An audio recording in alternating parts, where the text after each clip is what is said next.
अस्सलाम वालेकुम नाज़रीन, प्रोग्राम दो टोक के साथ मैं हूं आपकी होस्ट शुमाइला नवाज़। नाज़रीन, वही कराची के मसाइल हैं और वही मुल्की मसाइल हैं जिन पर हम बात करेंगे। कोशिश यही करते हैं कि जो मसाइल आवाम फेस कर रही है कुछ उनको ऐसा मशवरा दे दिया जाए या कुछ ऐसी कुछ उनको रोशनी की किरण दिखा दी जाए कि उनकी कुछ उम्मीद में बेहतरी आ सके, कुछ उनकी मायूसी कम हो सके। सरमायादार तबका शदीद परेशान है, बहुत ज़्यादा मसाइल का सामना कर रहा है और जो बड़े सरमायादार हैं वो तो काफ़ी पाकिस्तान से बाहर जा चुके हैं और जो कुछ रह गए हैं वो कोशिश ये कर रहे हैं कि किसी तरह अपने जो सर्वाइवल है उसको वो बरकरार रख सके। जबकि अगर सियासी माहौल देखें तो एक दूसरे पर इल्ज़ामात का सिलसिला भी जारी है। PTI की जानिब से कहा गया है कि हम मुज़ाकरात पर यकीन रखने वाले लोग हैं, लेकिन जब भी मुज़ाकरात की बात होती है तो PTI लोग ये कहते हैं कि हिले बहाने तलाश करना शुरू कर देती है।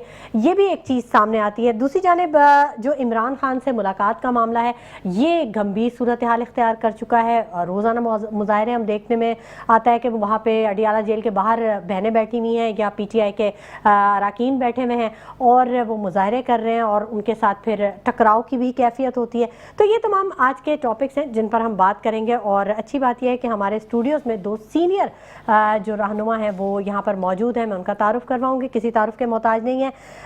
रज़ाक बाजवा साहब ने हमें ज्वाइन कर लिया है, पीपल्स पार्टी से इनका ताल्लुक है, जबकि इकबाल एडवानी साहब भी हमें ज्वाइन कर चुके हैं, सीनियर तज्जियाकार हैं और बड़ी ग्रिप रखते हैं सियासत पे, जबकि ताजिर बरादरी से इनका ताल्लुक है। बहुत शुक्रिया आप दोनों हजरात का कि आप लोग यहाँ पर तशरीफ़ लेके आए। वक्त निकालना बहुत मुश्किल होता है स्टूडियो के लिए ख़ास तौर पे और वो ऐसे वक्त के लिए जब मौसम भी काफ़ी तब्दील हो चुका है, तो इसलिए मैं बड़ी थैंकफुल होती हूँ अपने उन गेस्ट के लिए जो कि यहाँ पर ख़ास तौर पे अब वक्त निकाल के आते हैं। बाजवा साहब, पहले मैं आपसे बात करना चाहूँगी क्योंकि पीपल्स पार्टी की हुकूमत सिंध में है, तकरीबन 17-18 सालों से आप भी देख रहे हैं, बहुत सारे तरक्याती काम भी करवा रही है, लेकिन जो आवाम के मसाइल हैं वो बहरहाल अपनी जगह मौजूद हैं।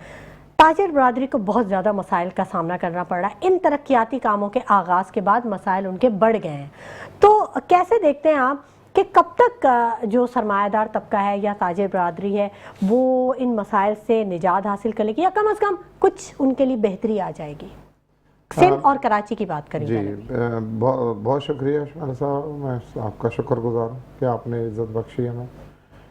जहाँ तक हमारे ताजिर बिरादरी का मतलब उनको ज़ाहिर है कोई उनको तकलीफ़ात हैं तो वो जो है वो इजहार करते हैं गा बगा। हालांकि वो मैं समझता हूँ कि जो ताजिर हजरात हैं वो तो वैसे भी गैर सियासी हैं और उन्हें गैर सियासी ही रहना चाहिए। उन्हें अपना बिजनेस और कारोबार और पाकिस्तान का जो रेवेन्यू है उसमें वो तरक्की की एक रीढ़ की हड्डी रखते हैं। और जहाँ तक ताजिरों का जो पिछले दिनों कुछ एक दो वाक़यात ऐसे हुए शहर में कि भत्ते की पर्चियाँ दी गई और फिर उसके बाद इंतज़ामिया बड़ी मुतारक भी हुई, चीफ मिनिस्टर साहब ने भी नोटिस लिया, वज़ीर दाखिला साहब ने भी, फिर और उसी रात को एक हमारी जो दीनी जमात भी कहा जा सकता है, उन्हें सियासी जमात भी, सुन्नी तहरीक की जो मरकज़ था उस पर जब छापा मारा गया तो वहाँ से वो 7 लोग गिरफ़्तार हुए, 7 या 5 लोग गिरफ़्तार हुए। उन्होंने इकरार जुर्म भी कर लिया, उन्होंने एक्सेप्ट भी कर लिया, उनकी शनाख्त भी हो गई। देखिए आज का जो ताजिर है अगर वो मतलब टैक्सी से थोड़ा सा अगर ज़्यादा हो गए हैं FBR के या कोई और दीगर मामला थे वो तो, लेकिन मैं आज के ताजिर भाइयों से ये गुजारिश करूँगा कि आपने तो 95 भी देखा है, आपने तो 98 भी देखा है, आपने तो सन 2000 के हालात भी देखे हैं, 2006, 7, 8, 9, 10, 11, 12, मतलब एक 15-20 साल हमारे ताजिरों ने, मतलब अब तो आदी हो जाना चाहिए ना इन हालात। नहीं, ये कहना चाह रहे हैं। मैं ये नहीं कह रहा हूँ मैं ये नहीं कह रहा हूँ कि जिस तरह कि ये कहा जा रहा है कि जी शहर में ताजिर बहुत परेशान है, कोई इक्का दुक्का अगर वाकया होता है तो हमारी गवर्नमेंट उस पर एक्शन लेती है। और मैं ताजिर हजरात से ये गुजारिश करूंगा कि आपका जो पिछला दौर था जब आपकी दुकानें पूरे हफ्ते में 1 दिन खुलती थी, 2 दिन खुलती थी और महीने में 4 दिन ही खुलती थी या 6 दिन खुलती थी, तो आज तो अल्हम्दुलिल्लाह कराची पूरा मन है।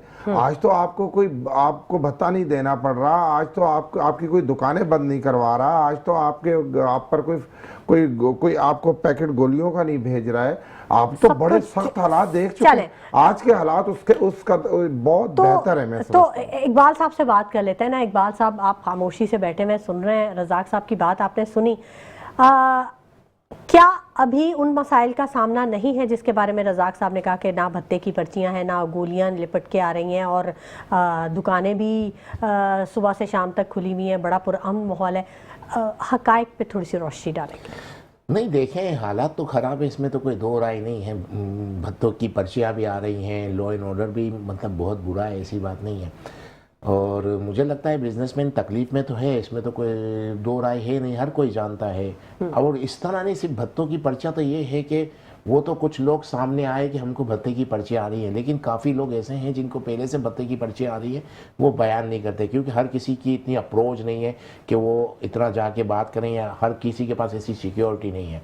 अब उन लोगों को आ गई पर्चियाँ जिनके खुद के 4-4 गार्ड हैं, तो वो आकर बात कर सकते हैं। तो ये प्रॉब्लम तो काफ़ी टाइम से चल रहा है, बल्कि मैं तो 2-4 साल से आप देख रहे हैं कि दुकानों के अंदर डकैतियां पड़ती हैं, सामने फुटेज आ जाता है, लोगों की वीडियो आ जाती है, कोई पकड़ा नहीं जा रहा, किसी को कुछ कहा ही नहीं जा रहा, और ये आस्ते आस्ते बढ़ती जा रही है। अगर वाकई वहाँ अगर गिरफ्तारियां हो जाती है, उनको सजा मिल जाती, तो यहाँ तक मामला नहीं पहुँचते। ये प्रॉब्लम तो काफ़ी टाइम से चल रही है, ऐसा नहीं अभी है, काफ़ी टाइम से हो रहा है और काफ़ी हो रहा है। और मुझे लगता है कि अगर गवर्नमेंट इस पर वर्क नहीं करेगी, लॉ एंड ऑर्डर पे कंट्रोल नहीं करेगी, तो अभी देखें एक चीज़ हो गई। पहले ये था कि पाकिस्तान के कुछ हालात ख़राब होते थे तो लोग दूसरे मुल्कों में बिजनेस करने चले जाते थे, बिजनेस पॉइंट ऑफ व्यू से। ठीक है। अब तो ऐसे हो गए, अब तो तकरीबन काफ़ी ज़्यादा प्रॉब्लम हो जाएगी सिंध गवर्नमेंट को, क्योंकि अब पंजाब की तरफ लोग जा रहे हैं। जब कंपैरिजन आपके सामने आ जाता है कि आपके मुल्क में दूसरी जगह जा रहे हैं, तो फिर आपके पास वो बात नहीं रहती कि हम कंट्रोल किस तरह करें।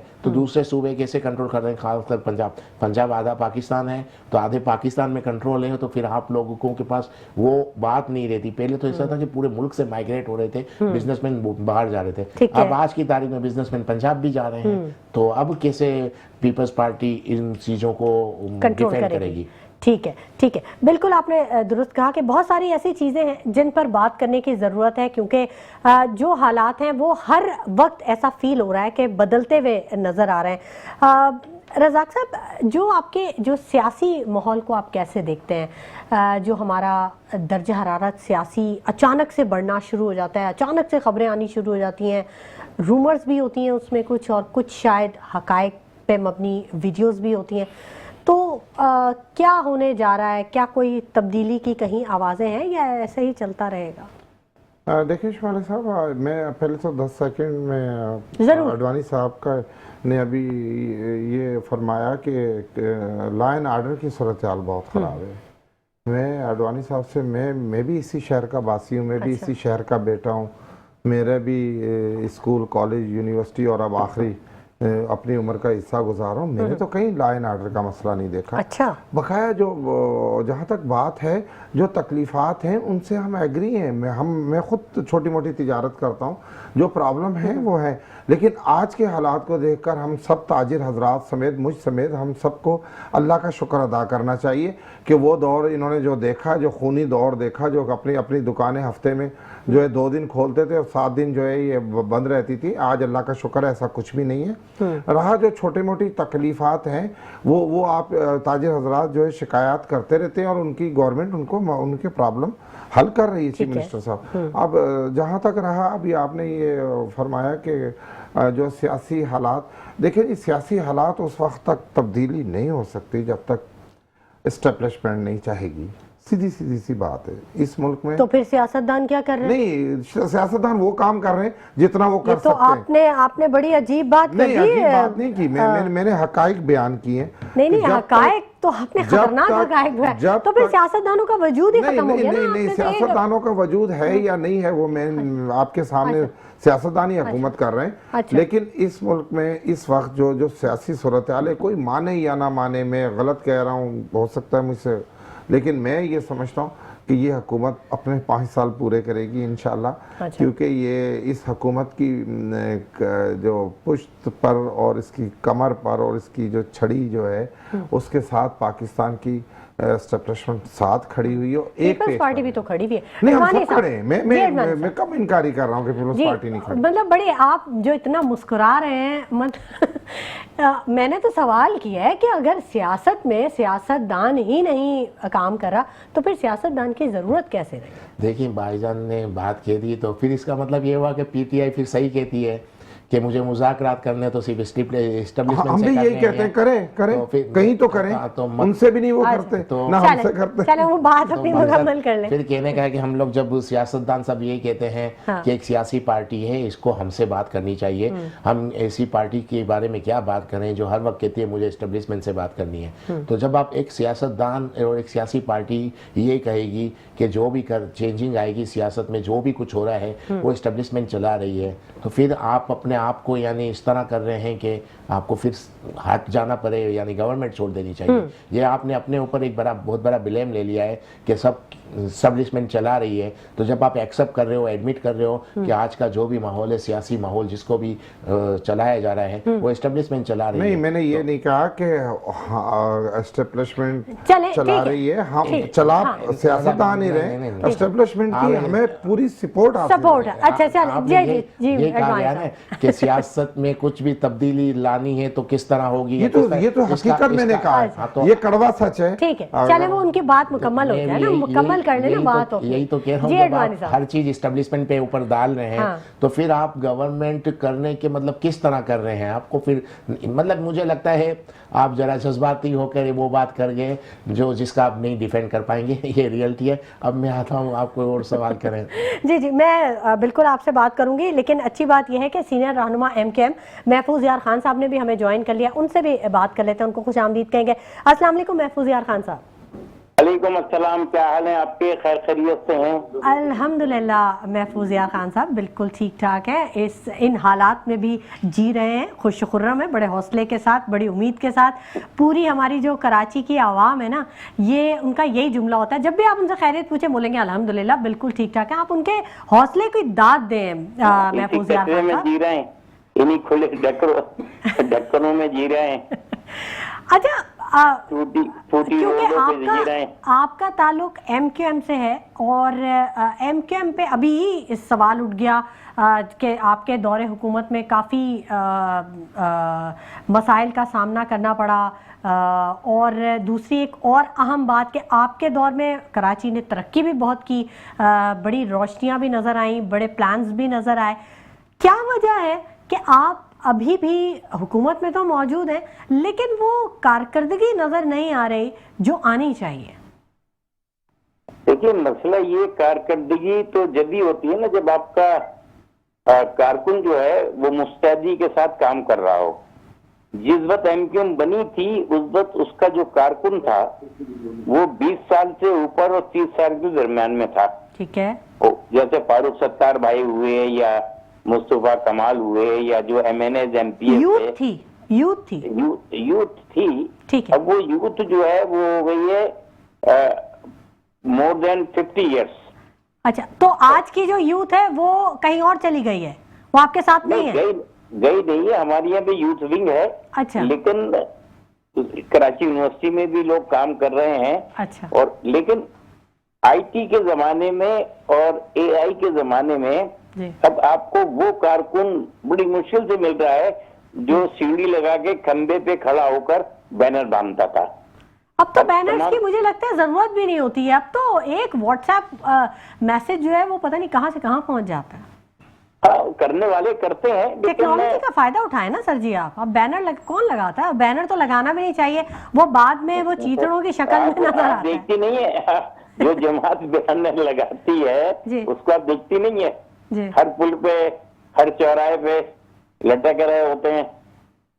जी बिल्कुल, लेकिन मैं ये समझूंगी कि महफूज यार खान साहब, ये तो खैर बात कहीं से कहीं निकल जाएगी, लेकिन ये बैनर्स लगाना या झंडे लगाना ये मुझे लगता है कि वो ज़्यादा गलत बात हो जाती है, क्योंकि बड़ी बेअदबी होती है फिर उन बैनर्स की या उन झंडों की।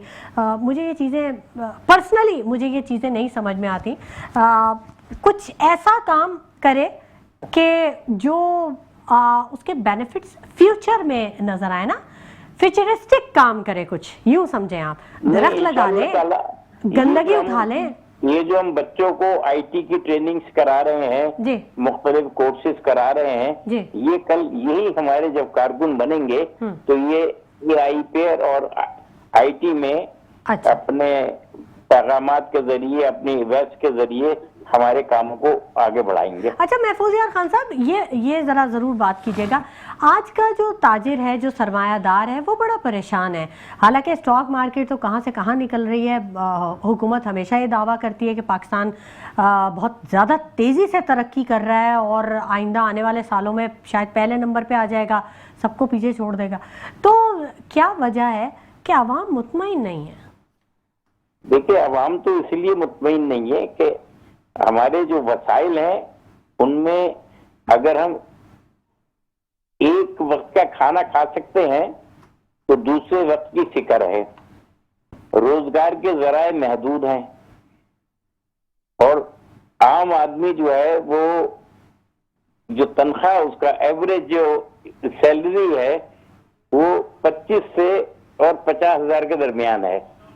जो हमारा जो पढ़ा लिखा एलीट क्लास का जो वर्कर है, वाइट कॉलर, अब वो बेचारा अपने अगर बच्चों की फीस देता है तो बिजली का बिल रह जाता है, बिजली का बिल देता है तो और टैक्सेस में फंस जाता है, तो इसलिए जहनी सुकून नहीं है। ठीक है। फिर जब वो मोटरसाइकिल पे निकलता है तो इतने गड्ढे हैं सड़कों पर कि भेजा उसका जो है आधा काम करना तो छोड़ ही देता है। जब तक वो अपने दफ्तर पहुंचता अच्छा। है तो वो डिस्टर्ब होता है। इवन ये कि जो लोग गाड़ियों में हैं, जैसे अगर मुझे गुलिस्तान जौहर जाना है किसी शादी में, तो रास्ते में इतना थक जाऊंगा कि वहां जाकर वो मूड ही नहीं बनता फिर के लोगों को गले लगाओ, मिलो, उनसे मुबारकबादें लो, उनको मुबारकबादें दो।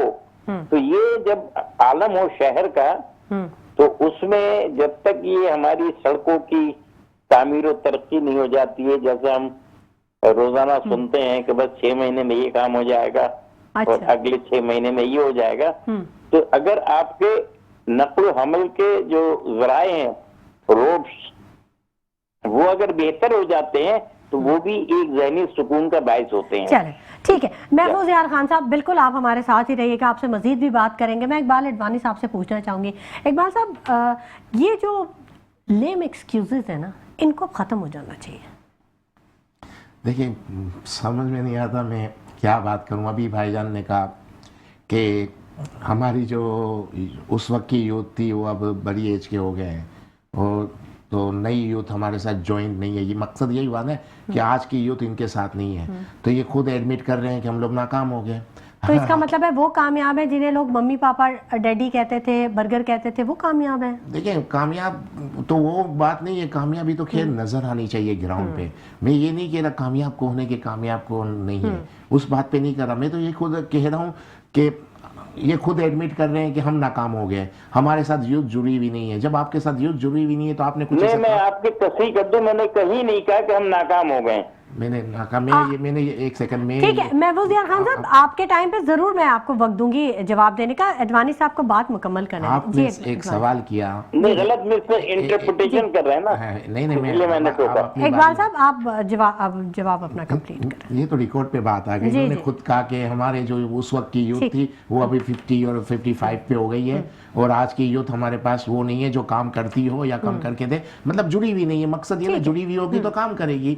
वो आज के दौर के हिसाब से आज की यूथ वही काम करेगी जो आज की नीड है, लेकिन आपके पास ऐसी यूथ नहीं है जो आज की रिक्वायरमेंट में वो काम कर पाए। तो इसका मतलब यूथ को तो काम आता है, ऐसी बात नहीं है। आर्टिफिशियल इंटेलिजेंस में हमारी यूथ बहुत आगे है, आज की जो सोशल मीडिया में हमारी यूथ बहुत है, जितनी भी नई टेक्नोलॉजी आई है उसमें यूथ आगे है, एजुकेटेड है, ऐसी बात नहीं है। आपके साथ नहीं जुड़ी हुई तो आप खुद कह रहे हैं कि इसका अंडरस्टूड हो गया ना कि आप खुद कह रहे हैं कि हमारे साथ आज की हमारी यूथ नहीं जुड़ी हुई और हमारी उस वक्त की यूथ ने बहुत काम किया, लेकिन अब वो बड़ी उम्र के हो गए। तो इससे तो मतलब रिजल्ट तो आप खुद ही दे रहे हैं कि आप सक्सेसफुल नहीं है। अब रहा सवाल के पाकिस्तान के हवाले से जो आपने कहा कि सियासी माहौल, क्या सवाल था आपका? जी मेरा यही था कि सियासी इस्तेहकाम नहीं है ना, अब मुस्तहकम नजर नहीं आ रहा। हर रोज एक नई खबर सुनने को मिलती है। सियासत में जो सियासतदानों के जो होल्ड था, जिसके लिए लोग बात करते थे, अब वो चीज़ नहीं है। सियासी माहौल गर्म जरूर है लेकिन सियासी इस्तेहकाम कहीं नजर नहीं आ रहा। मकसद कहने का ये है कि सियासतदान एक दूसरे को नीचा दिखाने में लगे हुए। हर एक सियासतदान या एक सियासी पार्टी दूसरी पार्टी कि खामियों पे बात करेगी, अपनी कामयाबी नहीं गिनाएगी। ठीक है। हर कोई, जैसा भी कुछ देर पहले एक बात हो रही थी कि आज से 20 साल पहले हमारे मुल्क के ये हालात थे, आज से 25 साल पहले मुल्क के ये हालात थे, बिल्कुल। लेकिन आज से 25 साल पहले अगर किसी का 2-4 लोगों का कत्ल हुआ तो इसका मतलब क्या आज की गवर्नमेंट ये जस्टिफाई इसलिए कर रही है कि उस वक्त 4 कत्ल हो रहे थे, आज 1 कत्ल हुआ है। तो मकसद कहने का, हम पुरानी उन परफॉर्मेंस पे बात करते हैं जो अच्छी नहीं थी, जिनमें प्रॉब्लम्स रही, और आज मगर मैं काम नहीं कर पा रहा तो मैं उन लोगों की मिसाल दूं जो 20 साल पहले या 25 साल पहले काम नहीं कर पा रहे थे। लेकिन फिर भी मैं आपको बताऊं, जो टाइम आपने बताया गया 2001, 2, 3, 4, 5, 6, उस वक्त जो बिजनेस था नेपाल कराची के अंदर, आज नहीं है ऐसा बिजनेस।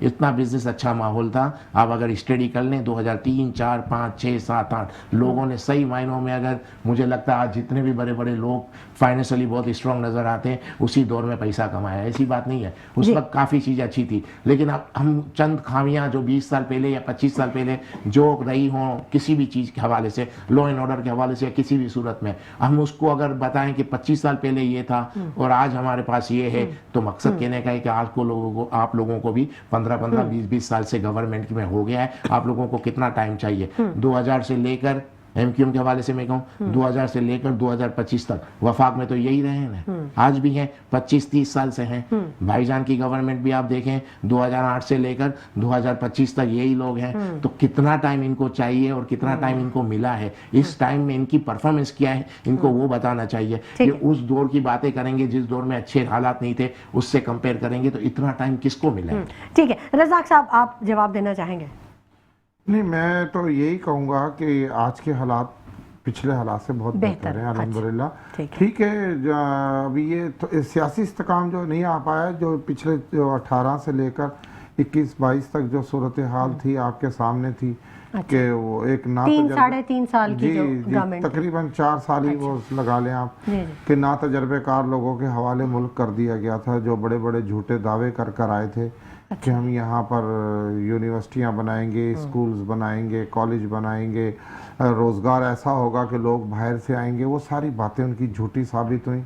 उन्होंने तो 4 सालों में सिर्फ यही कहा कि बस पाकिस्तान डिफ़ाल्टर होने जा रहा है, पाकिस्तान डूबने जा रहा है, पाकिस्तान ख़त्म होने जा रहा है, और बस फलाना दिन एक नाकाम लोगों के। एक सवाल पूछना चाहूँगी, 4 साल हुकूमत करने दी, 1 साल और रह गया था, वो भी कर लेते थे। 4 साल का अरसा साहब आप चाहती हैं कि आप पाकिस्तान ही को, मेरा ख्याल के जब आपका स्टेट बैंक, जब आपका तो फिर 4 साल क्यों दिया आपने? नहीं देने चाहिए थे। मैं उन लोगों की आपके इस कैमरे के सामने आप भी बर्बादी होते देखते रहे। मैं देखिए जी, उन्हें इक्तदार दिया गया था, ये तो सारी दुनिया जानती है। इमरान खान को इक्तदार, वो तो एक सीट लेकर के मियाँ वाली की बैठा हुआ सारा दिन कुर्सी घुमाता रहता था कौमी असम्बली में, कुछ नहीं था उसके पल्ले। तब भी वही सूरत हाल थी जो आज मैं कहता हूं कि उस वक्त सूरत हाल बेहतर थी, अच्छी थी। वो जो आपने बात इससे पहले कही थी कि अभी जो एस्टैब्लिशमेंट की सपोर्ट है, तो उस वक्त भी नहीं, अभी तो देखें पाकिस्तान जो उन 4 सालों का जो खमेज़ा भुगत रहे हैं, आप देखें कि आपके जो हमारे मोटरवे उन्होंने गिरवी रख दिए, उस बंदे ने हमारा जो है स्टेट बैंक जो है गिरवी रख दिया, और वो पाकिस्तान का कर्जा उतारने के लिए आया था। वो पाकिस्तान में तालीम का एक निफाज लाने आया था, वो गवर्नर हाउस की दीवारें गिराने आया था, वो 1 करोड़ घर बनाने के लिए आया था, वो 50 लाख नौकरियां देने के लिए आया था। अच्छा। वो नौजवानों को रोल मॉडल बनाने के लिए आया था। क्या किया उसने? तो वो जो 4 साल का खमेज़ा है ये मुल्क भुगत रहा है। जब कर्जे हमारे डबल हो गए, 48 हज़ार अरब से उठाकर वो 60, 70, 80 हज़ार अरब रुपये पर चले गए, तो मैं समझता हूँ कि ना तजर्बेकार लोगों को जिन्होंने भी दी, मैं आपके चैनल पर कह रहा हूँ, आज वो भी भुगत रहे हैं, भुगत आवाम भी रही है, भुगत सियासतदान भी रहे, भुगत वो खुद भी रहे। छोड़ा उन्होंने, उस बंदे ने, उनका भी कुछ नहीं है, कख नहीं छोड़ा। अच्छा, चले, वो पंजाबी में एक मिसाल है, मैं पंजाबियों में इसलिए कह रहा हूँ, वो कहते हैं ना खेलना ना खेलन देना। वो तो पता नहीं किस मकसद के लिए खान साहब आए थे, और आज वो अपने जो गुनाहों की सजा भुगत रहे हैं। ठीक है, चले महफूज यार खान साहब से भी बात कर लेते हैं। महफूज यार खान साहब भी, महफूज साहब ये इन 3.5-4 सालों में आप भी उसी गवर्नमेंट का हिस्सा रहे हैं, तो क्या इतने ही बुरे हालात थे? देखिए, हालात तो इतने बुरे नहीं थे। अच्छा, लेकिन जब आप कर्जों पे कर्जा लेते रहे तो हालात खराब होते चले जाते हैं। अच्छा, आपने समझाया नहीं? हम क्या समझाते, हम तो खुद नहीं समझ पा रहे थे कि कर क्या रहे हैं। अच्छा अच्छा मैं आपसे एक बात अर्ज करूं जी। कि हम बातें पकड़कर तो एक दूसरे को इस किस्म के मुज़ाकरों और मुबाहिसों या प्रोग्राम्स में जो नीचा दिखाने की कोशिश करना चाहते हैं या कर रहे होते हैं, तो इससे हमारी ईगो की तस्कीन होती है। ठीक है। लेकिन एक्चुअल हम अपने मुल्क और कौम या अपनी जमात जिसकी हम नुमाइंदगी करते हैं, उसके लिए कोई ऐसा काम नहीं कर रहे हैं जिससे जमात की परवरिश हो और उसकी जड़ें मजबूत हों। ठीक है। देखिए, वो लोग जो ये कहते थे कि हम गवर्नर हाउसों में यूनिवर्सिटियां बनाएंगे, तो वो तो नहीं बनाई, लेकिन हमारे गवर्नर ने इस गवर्नर हाउस को आईटी का एक ऐसा इदारा बना दिया बेशक, जो बिल्कुल। एक यूनिवर्सिटी की शक्ल रखता है। यहाँ से जिस किस्म की लोगों की इमदाद होती है और आम आदमी को जो खरीद कर चीजें नहीं खा सकता है, नहीं ले सकता है, उसको अपना अशियाए खुर्दनोश की शक्ल में पहुंचाई जाती हैं। ठीक है। और इस मुस्तहकीन के लिए एक मुस्तहकीन के लिए उन्होंने काम कर दिया, ये कहना चाहते हैं। मुस्तहकीन के लिए ही होता है काम। जी। कोई आदमी किसी गाड़ी वाले को तो नहीं देता है ना खैरात या ज़कात, वो उन्हीं को देता है कि जो उसके दायरे इख्तियार में आते हैं। मुझे तो ऐसा लगता है महफूज यार खान साहब कि अब सभी मुस्तहकीन में शामिल हो गए क्योंकि अल्लाह अल्लाह अल्लाह ना करे, हालात बहुत ज्यादा खराब हो चुके हैं। महफूज साहब, थोड़ा सा फैक्ट्स एंड फिगर पे बात करें तो आप जरूर एग्री करेंगे। मैं आपसे एक बात अर्ज करूं, अगर आज आप ये देखिए, इस शहर में मोटरसाइकिलें पार्क करने के लिए गुंजाइश नहीं मिलती है। रोड पे चलना तो बहुत दरकिनार है। हर हमारा जो शहरी जो जरा सा भी साहिब कैफियत उसकी अच्छी है, वो गाड़ियां लेता है और शहर में बम्पर टू बम्पर गाड़ी चल रही है। अगर यही जो टैक्स और ये हम सही अदायगी करें तो लोगों के पास इतना अवाम का फंड जमा हो कि वो फिर ये सड़कें वगैरह बनाने पर तवज्जो देंगे। लेकिन हमारे यहाँ क्या है कि हम एक सिस्टम में है और वो सिस्टम की अजारादारी ने जो है वो तमाम चीजों को पीछे रख दिया है। और हम भी उसका ही हिस्सा बनते चले जा रहे हैं। अच्छा। और हमें मिनहसुल कौम ये सोचना होगा कि हमें अपने मुल्क को तरक्की देने के लिए, अपनी कौम का विकार बुलंद करने के लिए और अपने नौजवानों की सही तरबियत करने के लिए क्या करना पड़ेगा। ठीक है, बहुत शुक्रिया महफूज यार खान साहब कि आपने अपने कीमती वक्त में से हमारे शो के लिए वक्त निकाला। नाज़रीन, किसी ने कहा है कि अगर गुर्बत को ख़त्म करना हो ना तो सबसे आसान तरीका ये कि गरीब को ही ख़त्म कर दो, गुर्बत खुद ब खुद ख़त्म हो जाएगी। मुझे लगता है शायद कहीं ना कहीं इस पर अमल दरामद जारी है, क्योंकि अब सिर्फ दो ही तबके रह गए हैं, एक अमीर और एक बिल्कुल गरीब। तो मिडिल तबका तो बेचारा पिस के ही कहीं ख़त्म हो गया। ज़रूर बात करेंगे, लेकिन वक्त हो गया एक छोटे से ब्रेक का। हमारे साथ रहिएगा। वेलकम बैक नाज़रीन, गुफ्तगू के सिलसिले को आगे बढ़ाएंगे और अच्छी बात यह है कि पीटीआई से MNA शब्बीर कुरैशी साहब ने हमें ज्वाइन कर लिया है। MPA पार्लिमानी लीडर हैं हमारे साथ। हेलो शब्बीर साहब, मेरी आवाज़ आ रही है आपको? जी जनाब, जी आवाज़ आ रही है मुझे। ठीक है, बहुत शुक्रिया शब्बीर कुरैशी साहब कि आपने अपने कीमती वक्त में से हमारे शो के लिए वक्त निकाला। आपको खुशामदीद कहेंगे अपने शो में। जानना चाहेंगे कि जो ये इमरान खान से मुलाकात का जो मामला है ये कहाँ तक पहुँचा और इस इशू पर इतनी ज़्यादा बहस क्यों चल रही है? हाँ, बिस्मिल्लाह। देखिए, ये तो इतना जो इशू बनाया है ये अब किन लोगों ने बनाया है इसका तो समझ में नहीं आता, लेकिन ये कि जेल में जो भी कैदी होते हैं को भी, तो ये तो मेनू जो होता है जेल में मुलाकात शामिल होती है। अब किन लोगों ने इसको जो है वो इशू बना लिया है, तो ये तो उनका बुनियादी हक है। और इंसानी हकूक की अगर हम बात करते हैं तो दुनिया के किसी भी कैदी को ये हक उसको महफूज होता है कि अपने वकीलों से मुलाकात कर सकता है और अपने जो है वो रिश्तेदार से मुलाकात। अच्छा, दूसरी ये देखिए, आप देखिए मुझे तमाम दुनिया में ये होता है कि आप जो है कोई भी दिन होते हैं, कोई विक्त होता है, कोई ना कोई घंटा होता है तो अपने परायल से अपनों से मुलाकात का टाइम दिया जाता है। लेकिन ये अडियाला में वाहिद कानून है कि जनाब जो है एक शख्स को मुलाकात के बावजूद उसकी बहनों से मुलाकात करने नहीं दिया रहा, तो ये इंसानी हकूक की पामाली और कोई मसला नहीं है इसका। ठीक है। अच्छा, तो ये शबीर साहब, ये सोहेल आफरीदी साहब का क्या मामला है? इस पर बड़ी सोशल मीडिया पे बड़ा वाविला है। देखिए, सोहेल आफरीदी का पहले तो ये क्या, पाकिस्तान की हिस्ट्री में अगर आप देखें कि वाहिद एक यही सियासी जमात है जिसे एक आम वर्कर को सीएम बना दिया, वरना ये कि तमाम सियासी जमातों में तो बाकायदा टेंडर खोलते हैं, जो ज्यादा पीट देता उसको जो है वज़ीर आला बनाया था। लेकिन वाहिद पीटीआई जिससे एक आम से कारकुन को जिसके बाइक स्ट्रीट वो देते हैं वर्कर, उसको जो है लेकर आ गए। तो अब ये तमाम सियासी जमातों पैसे के लिए जो है पाकिस्तान की जो सियासत है उससे सोहेल आफरीदी तमाचा है कि यहाँ पर जब भी कोई सियासी जमात किसी को बड़ा होता देती है, तमाचा है। अच्छा, मैं समझा तमाशा कि तमाम सियासी शायद आपको जी, आप बात मुकम्मल कीजिए शबीर साहब। देखिए, तमाम सियासी जमातें जो है वो सीएम जब किसको बनाती है तो बाकायदा टेंडर खुलता है। और आप देखें कि जनाब वाहिद सोहेल आफरीदी है जिसके आगे ना भुट्टो लगाओ ना शरीफ लगाओ।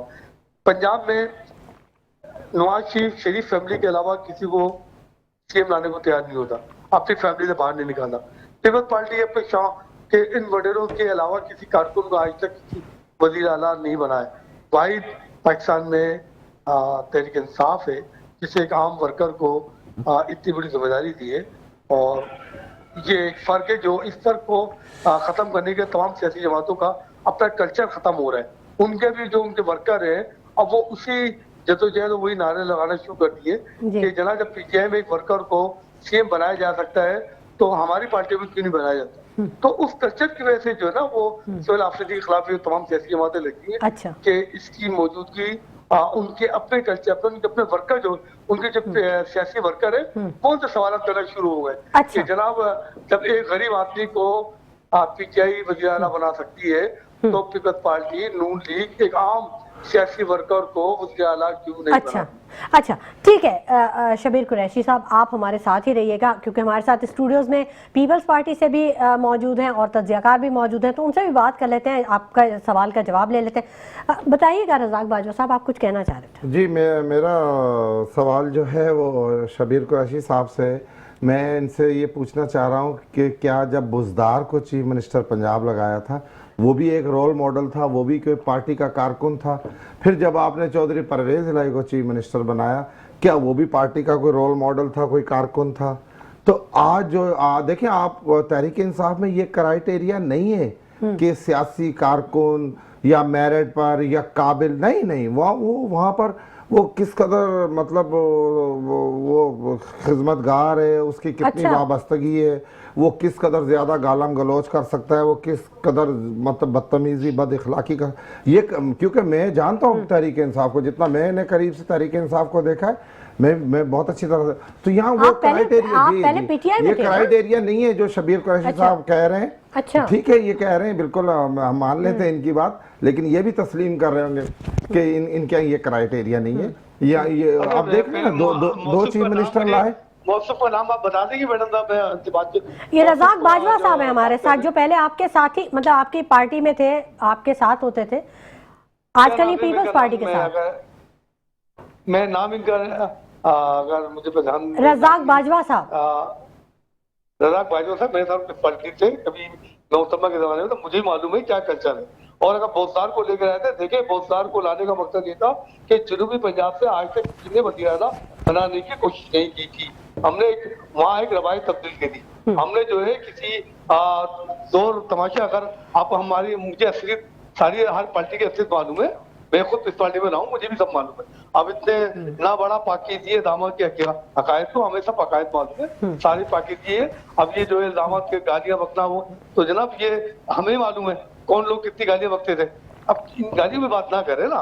अच्छा, कारकर्दगी बता दें शबीर कुरैशी साहब, आप कारकर्दगी बता दें, बुज़दार की बता दें, गंडापुर की बता दें, चौधरी परवेज़ इलाही की बता दें, मौजूदा जो चीफ मिनिस्टर साहब है जो ये सोहेल आफरीदी साहब, इनकी कारकर्दगी, आप कारकर्दगी बता दें हमें। एडवानी साहब 18 साल इनके हैं और 4 साल उनके हैं, तो बनता है कोई कंपैरिजन, कोई कारकर्दगी के हवाले से बात करना चाह रहे हैं? देखिए एक्चुअल प्रॉब्लम क्या है कि वही मैंने कहा कि मतलब ये एक दूसरे पे कीचड़ उछालने का कोई मकसद नहीं है। दोनों पार्टियों को चाहिए कि इनको इतना टाइम हुआ है तो इन्होंने अभी तक क्या डिलीवर किया है उस पर ज़्यादा बात की जाए, और भाईजान भले 4 साल रहे तो उन्होंने अभी तक क्या डिलीवर किया है उस पर बात की चाहिए। आम आदमी तो इनसे यही सुनना चाहता है भाई आपने हमको क्या दिया। अडवाणी लेकिन- साहब, मैं आपको बता रहा हूँ कि इनके भी 16 साल हो गए केपीके में। ये 4 साल पीपल्स वफाक के हिसाब से कह रहा हूँ मैं, चले मैंने अभी भी यही कहा है कि दोनों को भले कितने भी साल में, 4 साल हुए कि 15 साल हुए, लेकिन हमारे यहाँ चलो, मैं प्रॉब्लम अपनी कारकर्दगी बताया था। मैं इनकी पहले इनकी कारकर्दगी सुना दूं कि 18 साल इनको हो गए आज तक। ये अब बोलते हैं कि कराची से सक्का मोटरवे नहीं दे पाए। अब बोले वफाक में ये लोग खुद थे। अच्छा, अभी इनकी जो है मोटरवे के जो बना रहे थे, इनके एक डीसी साहब थे, उन्होंने जो है वो 7 या 6 अरब का एक करप्शन सर केस ये आया। इल्जामात की जो सियासत है ना, एडवाणी साहब आप अपनी बात मुकम्मल कीजिएगा। मैं इल्जामात की बात नहीं कर रहा। शब्बीर कुरैशी साहब, एंटी करप्शन केस जी। मौजूद हैं, एंटी करप्शन केस मौजूद है। मैं यही कह अच्छा, रहा था, ठीक है, ठीक। जितनी भी जगह पे आप जहाँ जी। भी देखेंगे जो भी बात हो रही है, इन पार्टियों का सबसे बड़ा प्रॉब्लम क्या है, ये अपने काम को नहीं गिना रहे, ये दूसरों की नाकामियां, दूसरों की खामियों को बस, गिना के ये उस पे बहुत डिबेट important कर- है। कोई भी आम आदमी देखिए, कोई भी आम आदमी कोई भी आम आदमी ये सुनना ही नहीं चाहता कि इसने क्या काम गलत किया। वो ये सुनना चाहता है, मेरे मुंह से आपसे वही सुनना चाहेंगे आपने क्या क्या अच्छा किया है या क्या ऐसा काम किया है जिसकी आवाम वजह को से क्या दिया? आपको वोट दिया जाए या आप डिजर्व करते हैं कि आप हुकूमत करें। अब तो मौसम आ रहा है अभी तक, इलेक्शन का। आज तक मैंने देखा ही नहीं है जो भी सियासी पार्टी है एक दूसरे पे कीचड़ उछालेगी, उसने यहाँ पर किया, उसने उस दौर में ये लॉ एंड ऑर्डर था, उस दौर में ये प्रॉब्लम थी, लेकिन वो ये नहीं बताते हैं कि हमारे दौर में क्या अच्छा हो रहा है या हम क्या अच्छा कर रहे हैं। जैसे अभी भाईजान ने कहा कि आज आम आदमी क्या सुनना चाहता है कि पीपल्स पार्टी सिंध में क्या डिलीवर कर रही है, क्योंकि सिंध में ये है। आम आदमी ये सुनना चाहता है कि केपीके में पीटीआई क्या डिलीवर कर रही है, ये सुनना चाह रही है, लेकिन वो एक दूसरे के ऊपर कीचड़ उछाल के वो बात कर रहे हैं जो आज आम आदमी, कोई दुनिया में अब कोई सुनना नहीं चाहता। आज इतनी दुनिया एडवांस हो गई है, हर चीज आपको मोबाइल के अंदर हर चीज नजर आ जाती है। अब हर आदमी आप लोगों से ये सुनना चाहता है आप क्या काम कर रहे हैं और आगे जाके क्या ऐसा काम करेंगे कि जिससे पाकिस्तान को फायदा पहुंचेगा या आम आदमी को फायदा। बिल्कुल बिल्कुल, आम आदमी को क्या फायदा पहुंचेगा। रज़ाक साहब, ये मीरपुर खास में क्या कोई वाकया हुआ है दहशतगर्दी का, और आप, मैंने सुना है कि जाती तौर पर इस मामले को वो देख रहे हैं? शुमार साहब, वहाँ पर बड़ा एक जुल्म हुआ है। वहाँ पर हमारी मेरी जाट बिरादरी से मेरा ताल्लुक है। अच्छा। तो वो हमारे बिरादरी के भी थे और वहाँ के बड़े मुअज़्ज़िज़ीनों में वो शुमार थे। वहाँ के वो बहुत बड़े बिल्डर भी थे और लॉयर भी थे, चौधरी शहजाद जट साहब। उन्हें 3 दिन कबल उन्हें धोखे से उन्हें कत्ल कर दिया गया ज़मीन के तनाज़े। हालांकि ज़मीन, कानूनदान थे वो खुद? जी, वकील थे, बहुत बड़े एडवोकेट थे हाई कोर्ट के। उन्हीं अपनी सोसाइटी में वो काम की निगरानी के लिए जब आए, उसकी विजिट के लिए, तो उन्होंने उस पर गोलियां चला दी वहाँ के मकामी लोगों ने, जिन्हें उन्होंने अपने उन गरीब समझकर उन्हें अपनी ही ज़मीनों पर बिठाया था। उन्हें लशारी कबीले से उनका ताल्लुक है।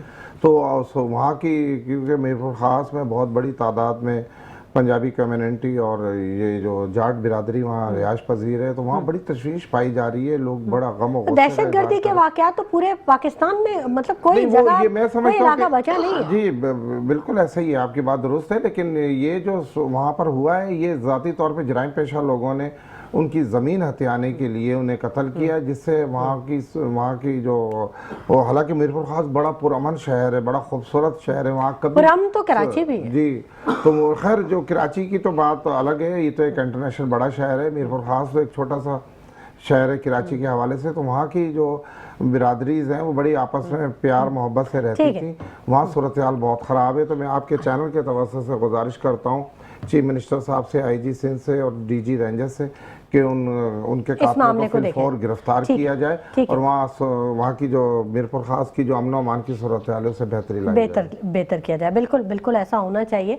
और एडवाणी साहब, इस पे मैं आपसे बात करना चाहूँगा जी। मैडम, मैं भी तारीफ करना चाहूँगा कि मुझे बड़ा अफसोस है कि इस वाक़े का, और मैं बाजवा साहब से दिली तौर पर तारीफ करता हूँ। अल्लाह ताला आपके जो है जो शहजाद, अल्लाह ताला उनको चले अपना आला मकाम अता फरमाए और आमीन। कातिलों को इबरतनाक सजा दे।